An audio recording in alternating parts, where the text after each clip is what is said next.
कमाल का देश है साहब। पिज्जा इस देश में 30 मिनट में घर पे आता है। 30 मिनट में नहीं आया तो पैसे वापस कर देते हैं। आप पुलिस वालों को बुला के देखिए।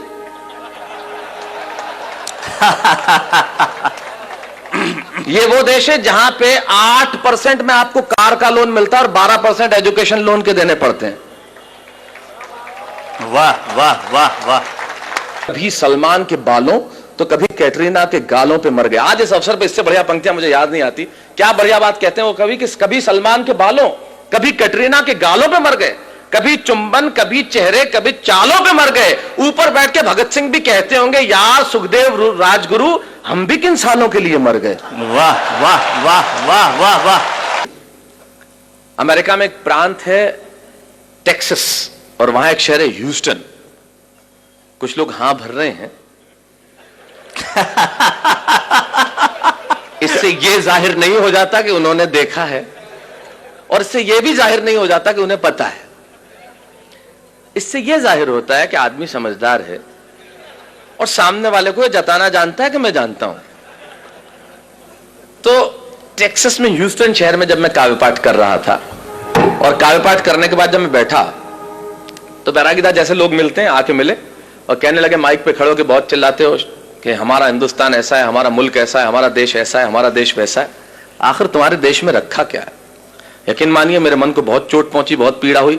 मेरी जगह आप होते तो आपको भी चोट पहुंचती, बहुत पीड़ा होती।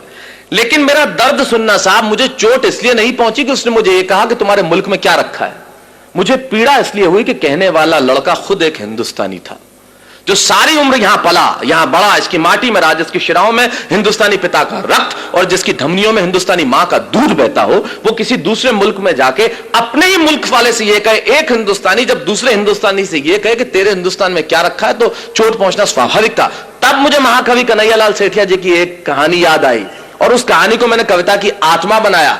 क्यों मुझे पीड़ा पहुंची, क्यों मुझे कविता लिखनी पड़ी? कन्हैयालाल जी लिखते हैं कि लोहा और सोना आपस में बात कर रहे थे, तो लोहे ने सोने से सवाल किया कि यार तू सोना है, मैं लोहा हूं। आपस में बातचीत शुरू हो गई तो सोना लोहे को कहने लगा कि यार लोहार तुझे बनाने के पहले ठोकता पीटता है, सोनार मुझे बनाने के पहले ठोकता। आप पढ़े लिखे लोग हैं, आग में तपा के ठोका जाता है, लेकिन जब तुझे लोहार ठोकता पीटता तो तू बहुत आवाज करता है, मैं तो चुप रहता हूं, ऐसा क्यों? लोहे ने जो जवाब दिया वो मेरी कविता की जमीन है। लोहे ने कहा तो ठीक कहता है सोने, सुनार पीटता है तुझे लोहे की हथौड़ी से जो तेरी कुछ नहीं लगती, मैं लोहा हूं, मुझे जिससे पीटा जाता है वो लोहा है, और जब अपना अपने को पीटता है तो चीख तो निकलती ही है। वाह वाह वाह वाह। मेरी कविता अपने ने अपने को पीटी गई चीख की कविता है। जब एक हिंदुस्तानी दूसरे हिंदुस्तानी को यह कहे कि तेरे मुल्क में रखा क्या, अरे उन्हें मालूम क्या है कि मेरे मुल्क में है क्या? हमारे मुल्क में मधु कोड़ा है। वाह वाह। है एक भी लीडर ऐसा? सूर्यवंशी 38 वर्ष की उम्र में 4000 करोड़। आप यकीन मानिए कभी जिंदगी में 4000 करोड़ रुपए मिल जाएं तो यकीन मानिए इस जन्म में मुझे गिन के दिखा देना, आप गिन नहीं सकते। ये हिंदुस्तान, ये हमारा देश है, हमारे यहां कमाल की चीज है। हमारे मुल्क में क्या रखा है, बहुत जबरदस्त। जैसे आपका इंदौर का ट्रैफिक, मैं अभी एयरपोर्ट से आ रहा, राजवाड़ा के आगे मेरी कार के आगे आदमी हाथ साइकिल पे यूं किया फिर यूं कर दिया। मैंने कहा इसका क्या मतलब? बोले पहले मुड़ना था फिर कैंसिल कर दिया।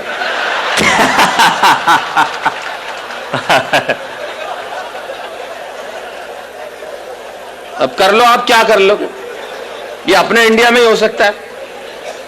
कार में आगे एक औरत हाथ निकाले भी, मैंने कहा इसको मुड़ना होगा, आधे घंटे तक मुड़ी नहीं। मैंने कहा बहन जी क्या? अरे नहीं, बोले मैं तो नेल पॉलिश सुखा रही थी। ये अपने मुल्क में ही हो सकता है। तब मैं बताता हूं मेरे मुल्क में है क्या। दो दृश्य करता हूं पैदा। अमेरिका में एक लड़का मुझसे कहता है तेरे देश में रखा क्या है। तब सुनिए कि अमेरिकन परिवार में एक लड़का घर में आया, बहुत समय बाद सुना था तो हो सकता है मैं कहीं इधर उधर हो जाऊं, लेकिन याद करने की कोशिश करता हूं। अमेरिकन परिवार में एक लड़का घर में आया और अपने पिता से कहने लगा, come on dad what a bad day. Come on dad. American परिवार में एक लड़का घर में आया और अपने पिता से कहने लगा, come on dad what a bad day, I just want to change my girlfriend. ये बेटा बाप से बात कर रहा है। Come on dad, what a bad day. I just want to change my girlfriend. अब मैंने तुरंत ये शब्द सुना और मेरे कान खड़े हुए। मैंने कहा सुनो, काम की बात चल रही है।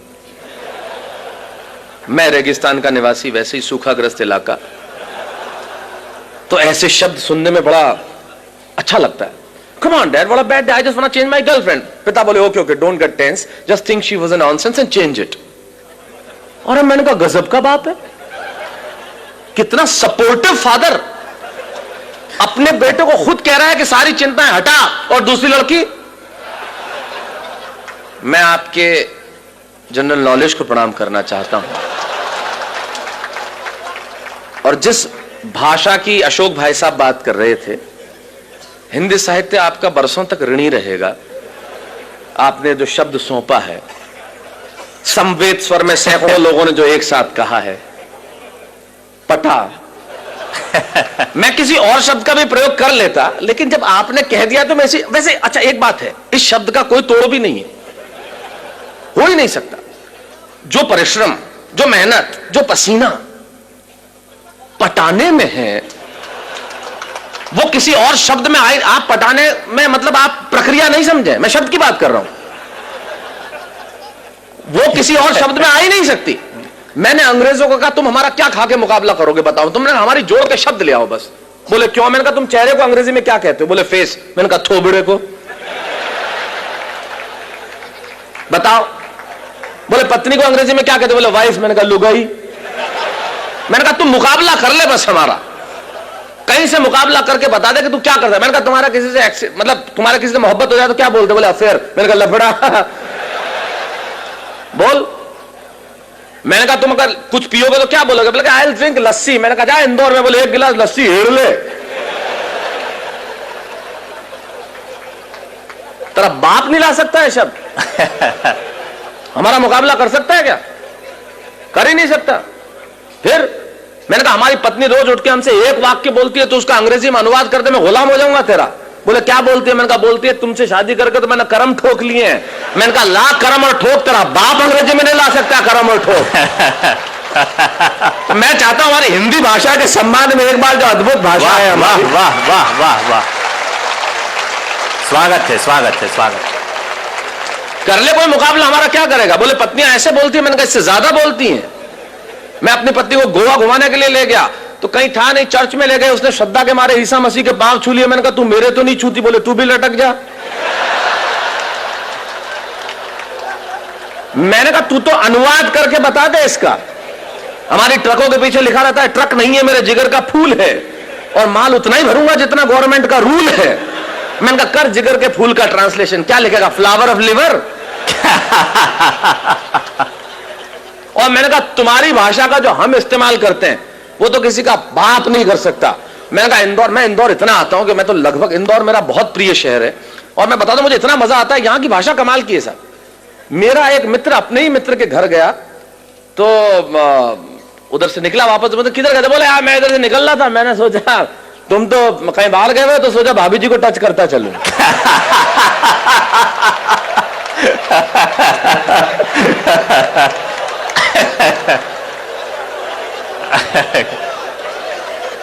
ये हम कर सकते, ये हमारी भाषा का। सारी दुनिया के भाषाओं को जब हमने हाथ फैला के बुलाया है और जो उसे सौहार्दपूर्ण स्वीकार करके जो मोहब्बत दी है वो कोई दे सकता है? तो ये तो कमाल है। तो मैंने कहा कमाल का बाप है, खुद ही कह रहा है सारी चिंता हटा। मैंने कहा है खुदा मुझको भी ये अमेरिका भेज देता तो तेरा क्या चाहता? खुलेआम चिंताएं हटाते, मजे से लड़कियां घुमाते। वरना हिंदुस्तान में हमारे पिताजी वो सुबह दोपहर शाम 3 बार तो इसीलिए कूटते हैं कि बताना होता है मैं तेरा बाप हूं।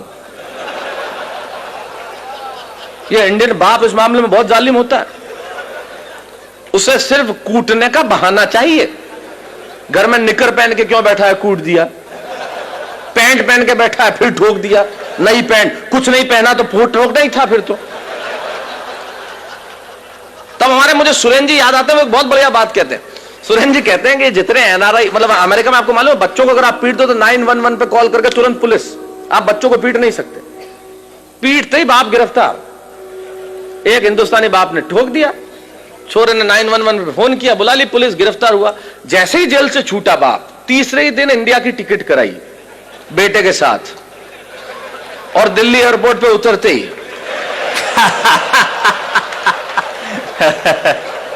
नहीं, इससे यह जाहिर नहीं होता कि, इससे यह जाहिर होता है कि एनआरआई हर साल इंडिया आते क्यों हैं। वाह वाह वाह। तो मैंने कहा यार खुदा मुझको भी ये अमेरिका भेज देता तो तेरा क्या जाता। ये देखिए अलग किस्म की देशभक्ति है जो मैं प्रस्तुत कर रहा हूं। मैं आया था जब अशोक जी एक बहुत बढ़िया बात कर रहे थे कि वीर रस के कवियों ने एक इंच जमीन भी नहीं छोड़ी जहां में झंडा नहीं गाड़ा। उनकी देशभक्ति थोड़े अलग किस्म की होती है।